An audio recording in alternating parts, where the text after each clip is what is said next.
আসসালামু আলাইকুম। টিভিপি স্টোরিটেলার চ্যানেলে সবাইকে স্বাগত জানাচ্ছি। আজকে আমরা কথা বলব আইএমএফ গত রোববার সন্ধ্যা বাংলাদেশের সাংবাদিকদের সাথে মতবিনিময় করেছে এবং বাংলাদেশে আইএমএফ এর পরবর্তী কিস্তি ছাড়ের ব্যাপারে কথা হয়েছে এবং আইএমএফ এর পক্ষ থেকে বাংলাদেশকে বারবার যেসব ধরনের বিধিনিষেধগুলো দেওয়া হচ্ছে, বাংলাদেশের মুদ্রা ব্যবস্থা, বাংলাদেশের রাজস্ব আহরণ ইত্যাদি নানা বিষয়ে তাদের যে পরামর্শ, তাদের যে নীতি নির্ধারণ সেগুলো কিন্তু আবারও পুনর্ব্যক্ত করেছে। তো সেই ইস্যুগুলো ধরেই আমরা আপনাদেরকে কিছু বিষয় নিয়ে আপনাদেরকে শোনানোর চেষ্টা করব। সেই সাথে দেখবেন যে আমাদের আজকে যে ৫টা পয়েন্টে আমরা কথা বলবো, সেই ৫টা পয়েন্টের লাস্ট পয়েন্টটা হচ্ছে রাজস্ব আহরণ কিংবা রাজস্ব বোর্ডের পৃথককরণ। এই বিষয়টা নিয়ে আমরা কথা বলবো, যেহেতু সেই পয়েন্টের সাথে চলমান রাজস্ব বোর্ড কিংবা এনবিআর সংস্কারিত পরিষদের শাটডাউন কর্মসূচি এবং মার্চ টু এনবিআর, তারপর হচ্ছে তাদের অবস্থান কর্মসূচি, কলম বিরতি, এগুলো যেহেতু সম্পৃক্ত সেই পয়েন্ট নিয়ে একটু দীর্ঘ আলোচনা হবে। তার আগে আইএমএফ এর কাছ থেকে আসলে আমরা ঋণ নিব কি নিব না, এই আলোচনা এখন আর করে লাভ নেই। যেহেতু এখন ঋণ নেওয়া হচ্ছে, সেহেতু এখন আমাদেরকে ভাবতে হবে আসলে তারা যে পলিসিগুলো আমাদের জন্য বলছে কিংবা আমাদেরকে অ্যাপ্লাই করতে বলছে, সেগুলো বাংলাদেশের জন্য কিভাবে আসলে সেগুলোর ইউটিলাইজেশন করতে পারে সরকার, বা করছে কিভাবে, কতটুকু অগ্রসর হলো। সেই পয়েন্টের মধ্যে প্রথম যে পয়েন্টটা, সেটা হচ্ছে রপ্তানি পণ্যের বহুমুখিতা। এটা শুধুমাত্র আইএমএফ এর বাংলাদেশের প্রতি পরামর্শ নয়, বরং বাংলাদেশ নিজ থেকে আরো আগ থেকেই যে রপ্তানি পণ্যের বহুমুখিতা নিয়ে কথা বলে আসছে। বাংলাদেশের বিশিষ্টজন, যারা ব্যবসায়ী রয়েছেন, যারা অর্থনীতিবিদ রয়েছেন, যারা বাণিজ্যে সংশ্লিষ্ট ব্যক্তিবর্গ রয়েছেন, তারা কিন্তু সবসময় যেটা বলে আসছেন যে বাংলাদেশে মোটা দাগে রপ্তানি পণ্যের বহুমুখিতা থাকতেই হবে। অর্থাৎ আমরা যে পোশাক শিল্পের উপর শুধুমাত্র নির্ভরশীল হয়ে পড়ছি বারবার, সেটা থেকে বেরিয়ে আসতে হবে এবং যেমনিভাবে পোশাক শিল্পের বাজার বহুমুখীকরণ প্রয়োজন, ঠিক তেমনিভাবে অন্যান্য আরো আরো বেশি পরিমাণে রপ্তানি পণ্যের বাজার খুঁজতে হবে বা রপ্তানি পণ্যের খাত তৈরি করতে হবে, এমনটা আইএমএফ বলছে। কেননা আমাদের বৈদেশিক মুদ্রা অর্জনের অন্যতম বিষয় হচ্ছে গিয়ে আমাদের বাণিজ্যে আমরা ঘাটতিতে যাতে না থাকি, বরং আমাদের বাণিজ্য যাতে উদ্বৃত্ত হয় এবং বাণিজ্য উদ্বৃত্ত হলে পরে আমাদের অর্থনীতিতে আমরা একটা আমরা যে পরিকল্পনা করতেছি দীর্ঘমেয়াদে বাংলাদেশকে একটা উন্নত সমৃদ্ধ বাংলাদেশ হিসেবে গড়ে তোলার জন্য, সেটি সম্ভব হবে। তো রপ্তানি পণ্যের বহুমুখিতার জন্য অনেকগুলো উদ্যোগ ইতিমধ্যেই অন্তর্বর্তীকালীন সরকারও কিন্তু নিয়েছে। যেমন বিডার মধ্যে ব্যাপক পরিবর্তন এসেছে, বাংলাদেশ বিনিয়োগ উন্নয়ন কর্তৃপক্ষ কিংবা বেজা সহ অন্যান্য যে সংস্থাগুলো রয়েছে, তারা কিন্তু যৌথভাবে সেবা দেওয়ার জন্য প্রস্তুতি নিয়েছে ইতিমধ্যে। এবং আমরা দেখেছি বিনিয়োগ সম্মেলনে কিন্তু বিডার বর্তমান যিনি নির্বাহী চেয়ারম্যান, তিনি আশিক মাহমুদ চৌধুরী, তিনিও কিন্তু এই বিষয়টা বারবারই বলছেন যে বাংলাদেশে যারা ফরেন ডিরেক্ট ইনভেস্টমেন্টে আসতে চান, অর্থাৎ এফডিআই বাড়ানোর জন্য আমাদের যেটা করা উচিত, সেটা হচ্ছে বিদেশিদেরকে আমরা এমনভাবে সহায়তা করতে হবে যাতে করে তারা হয়রানির শিকার না হন। অর্থাৎ বিনিয়োগের জন্য এসে তারা যদি বিভিন্ন দপ্তরে দপ্তরে ঘুরে বেড়াতে হয়, প্রায় 30-এরও অধিক দপ্তরে বিভিন্ন কাগজপত্রের জন্য, নথিপত্রের জন্য, অনুমোদনের জন্য যদি তাদেরকে দৌড়াদৌড়ি করতে হয়, তাহলে তারা আসলে বিনিয়োগের আগ্রহ হারিয়ে ফেলবেন। এই কথাটা কিন্তু বারবারই আমরা এই বছরে কিন্তু শুনে আসছি এবং এটা বিডার চেয়ারম্যান বলছেন কিংবা অন্যান্য কর্তৃপক্ষ বারবার বলছে। এবং যারা এই বিনিয়োগ সম্মেলন নিয়ে পরবর্তীতে বিভিন্ন ধরনের প্রতিক্রিয়া জানিয়েছেন কিংবা বাজেটের যারা প্রতিক্রিয়া জানিয়েছেন, বিভিন্ন ব্যবসায়িক সংগঠনগুলো, বিজিএমইএ, বিকেএমইএ, বিটিএমইএ কিংবা এমচেম থেকে শুরু করে ডিসিসিআই, এবিসিসিআই, তারা প্রত্যেকেই কিন্তু এই কথাটা একেবারে উচ্চস্বরে বলেছেন যে বাংলাদেশে বিদেশি বিনিয়োগ আনার জন্য সর্বপ্রথম যেটি গুরুত্বপূর্ণ, সেটা হচ্ছে আমাদের প্রসিডিউর, এখানে যে বিনিয়োগের পদ্ধতি, সেটার মধ্যে পরিবর্তন আনতে হবে, সেখানে সংস্কার আনতে হবে, সেটাকে একটা সেন্ট্রালাইজড ওয়েতে নিয়ে আসতে হবে, ওয়ান স্টপ সার্ভিস দিতে হবে। হ্যাঁ, ওয়ান স্টপ সার্ভিস দিতে পারলে তাহলে বিদেশিরা বাংলাদেশে এসে বিনিয়োগে আকৃষ্ট হবে। এছাড়া বিনিয়োগের জন্য যে পরিবেশ প্রয়োজন, সেই পরিবেশ নিশ্চিত করতে হবে। তাহলে এটা হচ্ছে বৈদেশিক বিনিয়োগ আনার জন্য আমাদের বিটার পক্ষ থেকে যেভাবে বিভিন্ন ধরনের উদ্যোগ গ্রহণ করা হয়েছে, ঠিক তদ্রূপভাবে আমাদের বেসরকারি বিনিয়োগও কিন্তু বাড়ানোর জন্য আলোচনা চলছে, আলোচনা হচ্ছে, কিন্তু সেটা কার্যকর হতে নাকি অনেক সময় লাগবে, এমনটা বলা হচ্ছে সরকারের পক্ষ থেকে। যে অন্তত আমরা যে উদ্যোগগুলো নিয়েছি, সরকার বলছে এটাকে বাস্তবায়ন করতে অন্তত আমাদের 2 থেকে 3 বছর সময় লেগে যাবে। তাহলে তাদের বক্তব্যের পরিপ্রেক্ষিতে যেটি বলতে হয় যে বাংলাদেশে বৈদেশিক মুদ্রার আমরা যদি বৈদেশিক বিনিয়োগ যদি আমরা বাড়াতে চাই, তাহলে আমাদেরকে হয়তোবা এই যে নীতি পলিসি, এগুলোর পরিবর্তনের সাথে সাথে আরো কিছু সময় অপেক্ষা করতে হতে পারে। আইএমএফ যেটা বলছে, যে জোর দিয়ে বলছে যে অতি দ্রুত এই বিষয়ে সরকার পদক্ষেপ নিতে হবে।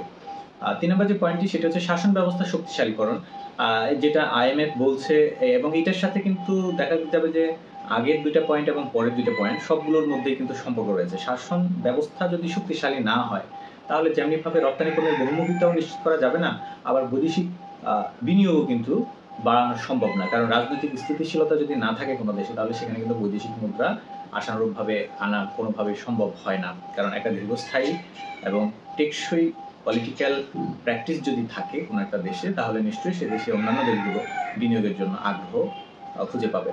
তো কাজেই এই যে শাসন ব্যবস্থা শক্তিশালীকরণ IMF এর পক্ষ থেকে যেটা বলা হচ্ছে, এটা বাংলাদেশে এখনো পর্যন্ত ওই পর্যায়ে পৌঁছে নাই, কারণে মূলত আমরা বৈদেশিক বিনিয়োগ ওইভাবে টানতে পারিনি। তবে এটা হয়তো বা যদি আগামী বছরে যেমনটা বলা হচ্ছে যে ফেব্রুয়ারি মাসের মধ্যেই নির্বাচন অনুষ্ঠিত হওয়ার কথা রয়েছে, এবং নির্বাচন গণতান্ত্রিক প্রক্রিয়া যদি পাওয়ার এক্সচেঞ্জ হয় তাহলে হয়তোবা বাংলাদেশের অর্থনৈতিক সমৃদ্ধির জন্য এটা একটা নতুন সম্ভাবনা সৃষ্টি করবে। চতুর্থত যে বিষয়টা IMF বলেছে কিংবা আগেও বারবার বলে আসছে, সেটা হচ্ছে তথ্যের মানোন্নয়ন।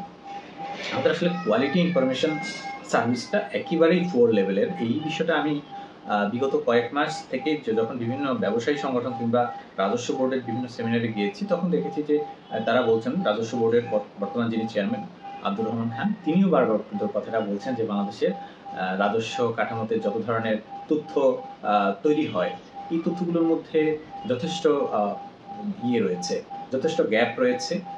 সঠিক তথ্য সঠিকভাবে পাওয়া যায় না, সঠিক সময়ে পাওয়া যায় না, এবং তথ্যগত ভুল ভ্রান্তির পরিমাণ অনেক বেশি। তারপর তথ্যের উপরে নির্ভরশীল হওয়া যায় না। হ্যাঁ, মানে সব কিছুতেই একটা এলোমেলো ভাব রয়েছে, এবং তথ্যটা কোথায় গিয়ে কিভাবে পেতে হয় সেটাও কিন্তু আমাদের অনেক সংশ্লিষ্ট ব্যক্তিবর্গই কিন্তু জানেন না। যেমন রাজস্ব কিংবা কর কাঠামোতে কিংবা কাস্টমসের যে ইনফরমেশনগুলো সেগুলো কিন্তু খুব সচরাচর সহজভাবে পাওয়া যায় না, যেমনটা NBR এর চেয়ারম্যান তিনিও এই বক্তব্য দিয়েছেন। তো কাজেই তথ্যের মান উন্নয়ন বাংলাদেশের জন্য অত্যন্ত জরুরি। বাংলাদেশ যদি অর্থনৈতিকভাবে সমৃদ্ধশালী হতে হয় তাহলে আমাদের নির্ভুল নিখুঁত তথ্য লাগবে, এবং সেই অর্থনৈতিক পরিসংখ্যান হোক, সেটা যদি আমাদের জাতীয় পরিসংখ্যানের যে কোনো বিষয় হোক না কেন, সেখানে তথ্যের সুনিশ্চিত তথ্য দিয়ে আমাদের সরকারি বিভিন্ন কাঠামোগুলোকে সাজাতে হবে, এবং তথ্যের সরবরাহ, তথ্যের প্রবাহটাকেও আরো বেশি গতিশীল করতে হবে, যাতে খুব সহজেই সাধারণ নাগরিক কিংবা বিদেশ থেকে যারা আগ্রহী হবে বিনিয়োগে তারাও যাতে খুব সহজে এই বিষয়টা নিশ্চিত হতে পারে বাংলাদেশের যে কোনো বিষয়ে তথ্য নিয়ে। বিশেষ করে বিনিয়োগ বান্ধব একটা পরিবেশ তৈরি করতে হলে তথ্যের মান উন্নয়ন অনেক বেশি গুরুত্বপূর্ণ। পঞ্চমত যে বিষয়টা যেটা বলছিলাম যে আসলে এটা খুব গুরুত্বপূর্ণ চলমান পরিস্থিতিতে, সেটা হচ্ছে যে রাজস্ব আহরণ বৃদ্ধি করা। রাজস্ব আহরণ বৃদ্ধি করতে হলে বর্তমান NBR এর প্রশাসন যেমনটা বলছে, রাজস্ব আহরণ বৃদ্ধি করতে হলে অবশ্যই রাজস্ব বোর্ডকে পৃথক করতে হবে। রাজস্ব নীতি এবং রাজস্ব ব্যবস্থাপনা নামে দুটো পৃথক বিভাগ করার মধ্য দিয়ে তারা বলছেন যে বাংলাদেশের রাজস্ব আহরণ আরো বহুগুণে বাড়ানো সম্ভব এবং গতিশীলতা আনয়ন সম্ভব।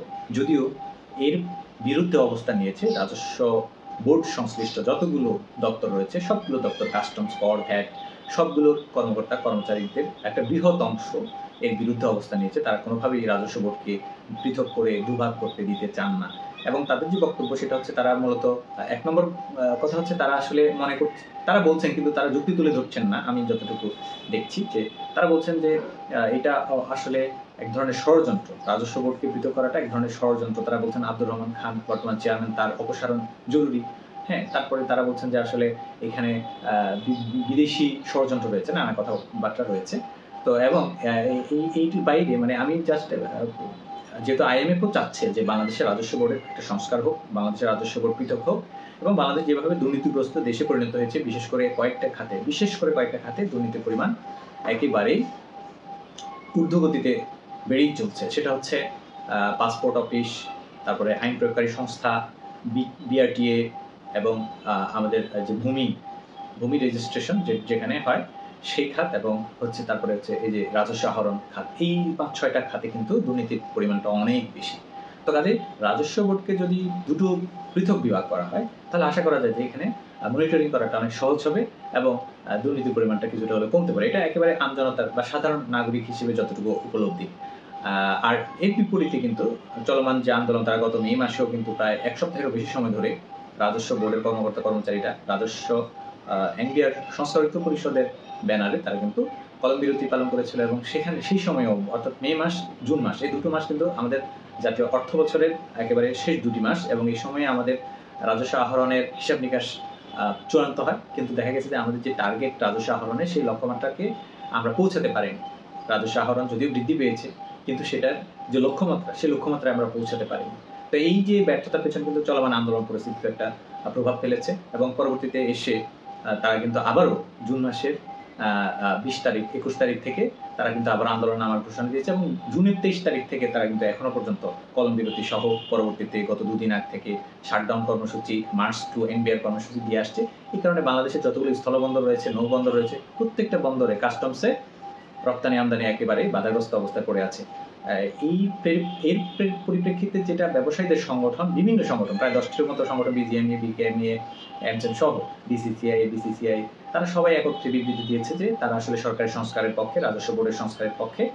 তারা এবং অনুরোধ করেছে যে এনবিআর সংস্কার ঐক্য পরিষদের ব্যানারে যারা আন্দোলনরত কর্মকর্তা কর্মচারীরা রয়েছেন, তারা যাতে আন্দোলন প্রত্যাহার করেন এবং ব্যবসায়িক পরিবেশ যাতে নিশ্চিত করেন, কেননা এই আন্দোলনের কারণে তাদের ব্যবসা বাণিজ্য একেবারে লাটে উঠেছে। বিশেষ করে যে সকল পণ্যের রপ্তানি হওয়ার কথা, সেই পণ্যগুলো রপ্তানি ব্যাহত হচ্ছে। তো কাজে এই বিষয়টা খুবই গুরুত্বপূর্ণ ইস্যু, এবং এটা আইএমএফ পক্ষ থেকেও কিন্তু বলা হচ্ছে যে রাজস্ব বোর্ডের পৃথককরণ এবং রাজস্ব বোর্ডের সংস্কারে তারা বাংলাদেশের সাথে যৌথভাবে কাজ করবে। তো কাজেই বর্তমান যে চলমান পরিস্থিতি, এই পরিস্থিতিতে তারা আন্দোলন অব্যাহত রেখে, শাটডাউন অব্যাহত রেখে তারা অর্থ উপদেষ্টার সাথে বৈঠক করতে চেয়েছে গতকাল, কিন্তু সেটি প্রত্যাখ্যান করেছে অর্থ উপদেষ্টা। এইটা কোনোভাবেই মেনে নেওয়া যায় না, কেননা সরকারি কর্মকর্তা কর্মচারীরা সরকারি বেতন ভাতা ভোগ করে আবার দেশের অর্থনীতির বিরুদ্ধে তারা যুদ্ধে নামবে, এটা কোনোভাবে কেউই মেনে নেবে না। তো কাজেই বোঝাই যাচ্ছে যে আন্দোলনরত কর্মকর্তা কর্মচারীরা কি ধরনের কাজ করছে। তো আমরা আজকে এই পর্যন্ত আলোচনা করলাম। আবারও এই বিষয়ের সর্বশেষ আপডেট নিয়ে আপনাদের সাথে যুক্ত হব। টিভি স্টোরিটেলার চ্যানেলের সাথে যারা আছেন সবাইকে অসংখ্য ধন্যবাদ জানিয়ে শেষ করছি। আল্লাহ হাফেজ।